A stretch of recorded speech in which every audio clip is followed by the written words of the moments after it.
Welcome to the Deep Dive. This is where we help you get truly well-informed, fast. We take a whole stack of sources, could be articles, research, notes, whatever, and we pull out the really key nuggets for you. Always looking for those surprising facts, maybe a bit of humor, just to keep things interesting.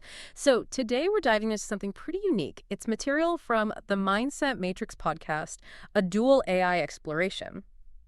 Specifically, we've got the entire first episode. It's called The World Within, Exploring Inner Self. Now, Mindset Matrix, this is a production from the Luminary Discoveries community. Melvin Jason Ogdaloo is the author behind it. But what makes it stand out? Why are we looking at it now? Well, what's really fascinating, I think, is how it uses these two different AI hosts. You've got Aura. She brings this more contemplative, almost spiritual angle.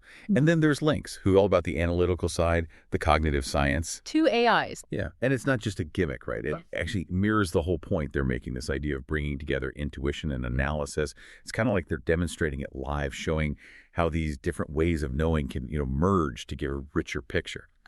Especially for these big topics, they tackle psychology, tech, spirituality, that whole intersection. That dual approach definitely sets a different kind of stage, doesn't it?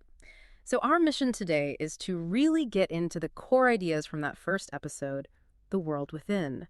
We want to understand what they mean by turning inward, especially now when everything seems to pull us outside ourselves. Can AI hosts actually guide us on that kind of journey? Okay, let's unpack this. So the episode titled The World Within, and that subtext, exploring the architecture of identity, emotional depth, and the quiet power of interior life. It starts off quite welcoming, but Aura gets right to it, doesn't she? She invites seekers of truth, wisdom, and design, where inner life meets outer complexity and thought becomes transformation. Quite poetic. It really is. Yeah. And then Lynx jumps in, framing it his way. He says they explore the structures behind the self, the psychological, spiritual, and systemic layers shaping how we live, create, and become. So right away, it's going deep, not just surface stuff. It's about the fundamental structure of us. And Aura poses those questions right at the start. Yeah. They really land, I think. Who are you when the noise fades? Where do your thoughts rest? And what truths live inside your silence? It makes you stop for a second, doesn't it? It feels personal, not just intellectual. Exactly. And that leads straight into their main point for this episode, this idea that we live in an age of relentless exteriority. Just think about it. Everything demands being seen, being productive, being explained. Our lives are kind of set to broadcast by default. The outside world is king. And they draw such a sharp contrast with this world within. They describe it as a space where your truest thoughts, longings, wounds, and wonder live. But the striking part is they say, hardly anyone really goes there or lives there fully. And yet it is from this inner world that all else flows. That feels almost radical today. It really does. And Aura explores that inner world from the contemplative view, referencing, ancient wisdom. She talks about how the ancients saw the soul not just as an idea, but as a space, a temple within the body, a sanctuary of becoming. A space. Yeah. And her point is that real change, real transformation, doesn't start by trying to fix the outside. It starts by facing the inside, our fears, the stories we tell ourselves, our contradictions. But also, she emphasizes our immense untapped beauty. Kind of flips a lot of modern self-help on its head, which often focuses on external actions first. That's a really key distinction. And then Lynx comes in with the other side, the analytical view. That's where you really see the dual approach working. Lynx brings up how modern cognitive science sees our sense of self isn't fixed, it's constructed. That alone is a big shift for a lot of people, I think, the idea that self isn't static. Oh, absolutely. And when Lynx mentions the neuroscientist Antonio Damasio, the idea that we are essentially a narrative built on feeling, that's huge. A narrative built on feeling. Yeah. It changes identity from being like a fixed thing to being this dynamic story that's always unfolding. And it's shaped constantly by our emotions, not just logic. Lynx really drives this home, saying emotions aren't irrational. They're the foundation of thought. Identity isn't what you declare. It's what you repeatedly embody. It connects that inner journey to actual brain science. It's not just navel-gazing. It's how we build our reality. Okay, so you've got the contemplative angle and the cognitive one. When you put them together, what does turning inward actually look like, according to them? Aura has that really powerful line. You are not your job. You are not your followers. You are not your trauma. You are not even your best ideas. You are something deeper formed by mystery, refined by time, and carried by grace.